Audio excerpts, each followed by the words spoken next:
The circumcenter talks about perpendicular bisectors. So let's look at this picture. They almost look the same, but not quite.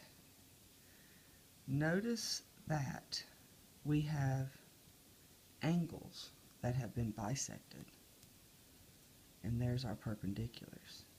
So if we covered up half of that, now it kind of looks like that perpendicular bisector picture that we had, and we know from that that these two sides are the same. And if we did that all the way around, we would see that our perpendicular bisectors are congruent. Sorry,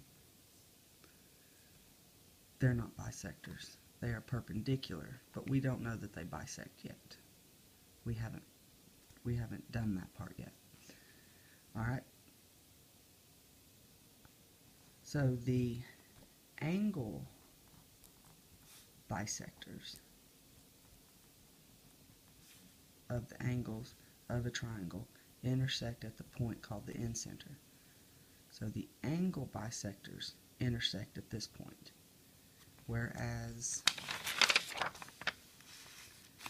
here the perpendicular bisectors intersect there.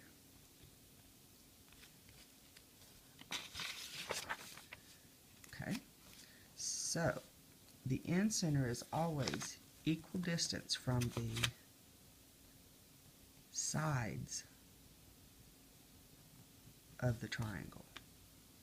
So incenter sides,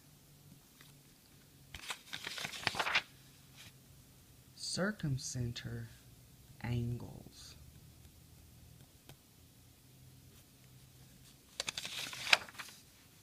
Okay. List the angle bisectors. BP or PB is an angle bisector, and that's a line segment. CP is an angle bisector, and AP is an angle bisector, and those are all line segments.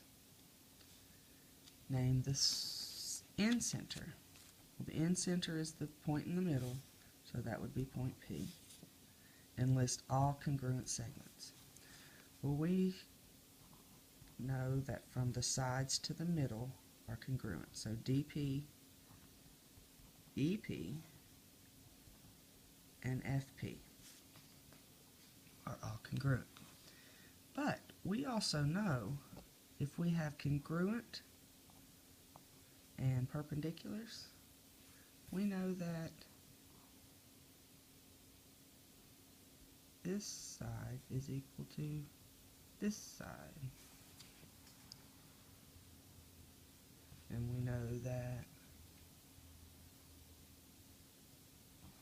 this side is equal to this side. 1, 2, 3, 4, 1, 2, 3, 4, and that those are congruent. So AD is congruent to AF, and those are line segments.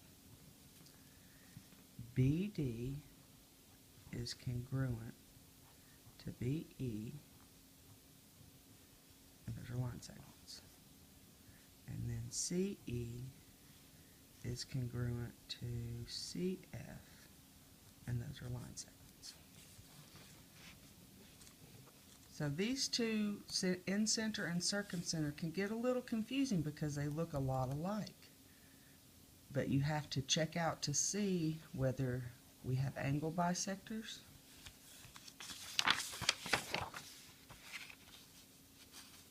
or perpendicular bisectors.